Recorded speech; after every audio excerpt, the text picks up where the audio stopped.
ورحمۃ اللہ وبرکاتہ۔ آج کی دینی تعلیم۔ نمبر 1، اسلامی تاریخ۔ حضرت الیاس علیہ السلام۔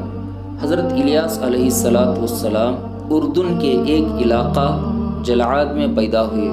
قرآن پاک میں آپ کا نام الیاس اور الیاسین دونوں طرح سے ذکر کیا گیا ہے۔ اللہ تعالیٰ نے آپ کو اہم شام کی اصلاح کے لیے نبی بنا کر بھیجا تھا۔ آپ کی دعوت کا علاقہ شام کا مشہور شہر بعلبک تھا، جو دمشق سے تقریباً 2 کلومیٹر کی دور پر واقع ہے۔ اس شہر میں بعل نام کا سونے کا ایک بہت بڑا بت تھا۔ وہ لوگ اسے اپنا خدا سمجھتے تھے۔ حضرت الیاس علیہ السلام نے انہیں اللہ تعالیٰ کی عبادت کی طرف بلایا اور ان کے بادشاہ کو دعوت دی۔ ان لوگوں نے آپ کی دعوت کو قبول نہ کیا اور آپ کے قتل کے درپے ہو گئے۔ آپ وہاں سے چلے گئے اور جب بادشاہ مر گیا تو آپ واپس آئے اور نئے بادشاہ کو دعوت دی تو اس نے اور اس کی پوری قوم نے ایمان قبول کر لیا۔ نمبر 2، حضور صلی اللہ علیہ وسلم کا معجزہ، درخت کا سایہ کرنا۔ ایک مرتبہ رسول اللہ صلی اللہ علیہ وسلم سفر میں ایک جگہ سوئے ہوئے تھے کہ ایک درخت آپ صلی اللہ علیہ وسلم پر سایہ کرنے کے لیے پاس آ گیا اور رسول اللہ صلی اللہ علیہ وسلم پر سایہ کر کے واپس اپنی جگہ چلا گیا۔ جب رسول اللہ صلی اللہ علیہ وسلم نیند سے اٹھے تو آپ کے سامنے سارا واقعہ بیان کیا گیا تو آپ نے فرمایا، اس درخت نے اللہ تعالیٰ سے اجازت مانگی تھی کہ مجھ کو آ کر سلام کرے تو اس کو اجازت دے دی گئی ہے۔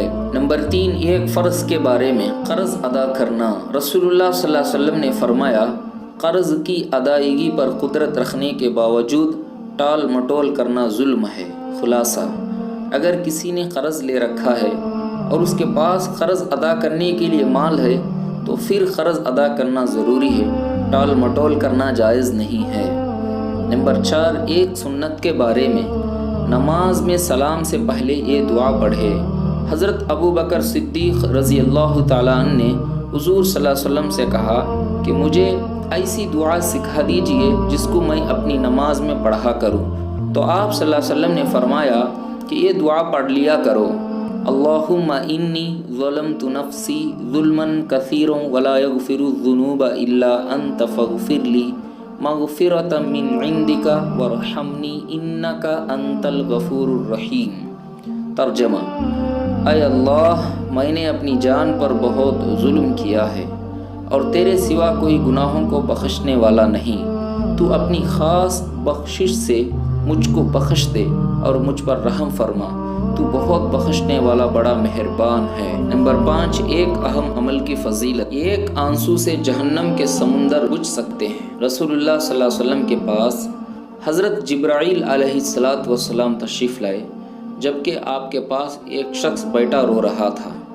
حضرت جبرائیل علیہ السلام نے پوچھا، یہ کون ہے؟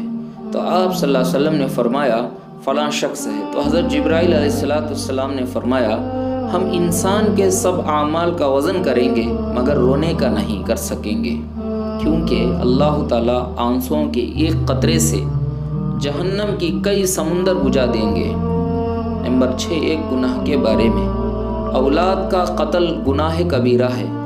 قرآن میں اللہ تعالیٰ فرماتے ہیں، غربت کے ڈر سے اپنی اولاد کو قتل نہ کرو، ہم تم کو بھی رزق دیتے ہیں اور ان کو بھی۔ فائدہ، روزی کا ذمہ اللہ تعالیٰ پر ہے، لہٰذا روزی کی تنگی کے ڈر سے بچوں کو مار ڈالنا یا حمل گرانا، پیدائش سے بچنے کی کوئی اور تدبیر اختیار کرنا جیسا کہ آج کے دور میں ہو رہا ہے، بہت ہی بڑا گناہ اور حرام ہے۔ نمبر 7، دنیا کے بارے میں، دنیاوی زندگی کی مثال۔ قرآن میں اللہ تعالیٰ فرماتے ہیں، دنیا کی زندگی کی مثال ایسی ہے جیسا کہ ہم نے آسمان سے پانی برسایا ہو، پھر اس کی وجہ سے زمین کے پیڑ پودے پیدا ہو کر خوب گنجان ہو گئے ہو، پھر یہ کسی حادثے کا شکار ہو کر ریزہ ریزہ ہو جائے کہ اس کو ہوا اڑائی پھرتی ہو۔ خلاصہ، جس طرح پانی برسنے کی وجہ سے زمین کے پیڑ پودے خوب ہرے بھرے ہو جاتے ہیں، پھر کسی آفت کا شکار ہو کر سب ختم ہو جاتا ہے، اسی طرح دنیاوی زندگی ہے۔ آج سب کچھ موجود ہے اور جب موت آئے گی تو کچھ بھی باقی نہیں رہے گا۔ نمبر 8، آخرت کے بارے میں، کافروں کے لیے 50,000 سال کی قیامت۔ رسول اللہ صلی اللہ علیہ وسلم نے فرمایا کافر 50,000 سال تک قیامت میں کھڑا کیا جائے گا، جس طرح سے اس نے دنیا میں کوئی عند اللہ قابل قبول نیک عمل نہیں کیا، اور کافر جہنم کو دیکھ رہا ہوگا اور سمجھ رہا ہوگا کہ وہ 40 سال کی مسافت سے مجھے گھیرنے والی ہے۔ نمبر 9، طب نبوی سے علاج۔ جگر کی حفاظت کا طریقہ۔ رسول اللہ صلی اللہ علیہ وسلم نے فرمایا جب تم میں سے کوئی پانی پیے تو ٹہر کر چسکی لے کر پیے، اور گٹاگٹ نہ پیا کرو، کیونکہ اس سے جگر میں درد ہوتا ہے۔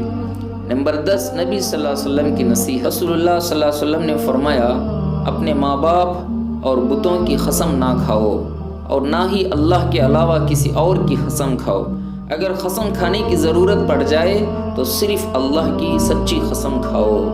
اللہ پاک سے دعا ہے کہ اللہ پاک مجھے اور آپ کو کہنے سننے سے زیادہ ان حدیثوں پہ عمل کرنے کی توفیق نصیب فرمائے، آمین۔